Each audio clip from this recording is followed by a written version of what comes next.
Biohazardous transport, DOT versus OSHA jurisdictions. Transportasyong biohazardous, mga jurisdiksyon ng DOT laban sa OSHA. Theory. Teorya. The manual clarifies that moving contaminated instruments within the hospital building falls under OSHA regulations, but transporting them over public roads to an off-site reprocessing center requires strict compliance with Department of Transportation regulations. Nililinaw ng manual na ang paglipat ng mga kontaminadong instrumento sa loob ng gusali ng ospital ay napapailalim sa mga regulasyon ng OSHA. Ngunit ang pagbibiyahe sa mga ito sa mga pampublikong kalsada patungo sa isang off-site na sentro ng muling pagpoproseso ay nangangailangan ng mahigpit na pagsunod sa mga regulasyon ng Department of Transportation. Reality. Katotohanan. Small outpatient clinics often lack commercial transport budgets and allow nurses to place biohazardous instrument bins into the trunks of their personal vehicles to drive them back to the main hospital. Kadalasan ay walang budget para sa komersyal na transportasyon ang mga maliliit na outpatient clinic at pinapayagan ang mga nurse na ilagay ang mga biohazardous na lalagyan ng instrumento sa mga bowl ng kanilang mga personal na sasakyan para ihatid ang mga ito pabalik sa pangunahing ospital.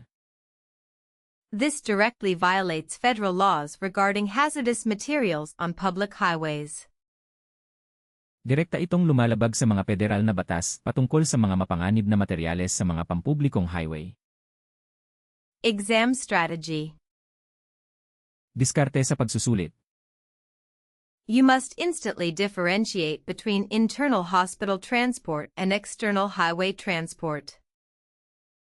Dapat mong agad na makita ang pagkakaiba sa pagitan ng panloob na transportasyon sa ospital at panlabas na transportasyon sa highway.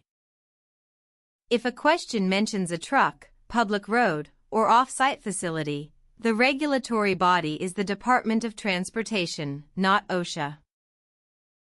Kung ang isang tanong ay bumabanggit ng isang truck, pampublikong kalsada, o off-site na pasilidad, ang lupong tagapagpatupad ay ang Department of Transportation, hindi ang OSHA. Core logic. Pangunahing lohika. Public road transport introduces the risk of high-speed vehicle collisions. Ang transportasyon sa pampublikong kalsada ay nagdudulot ng panganib ng mga high-speed na banggaan ng sasakyan.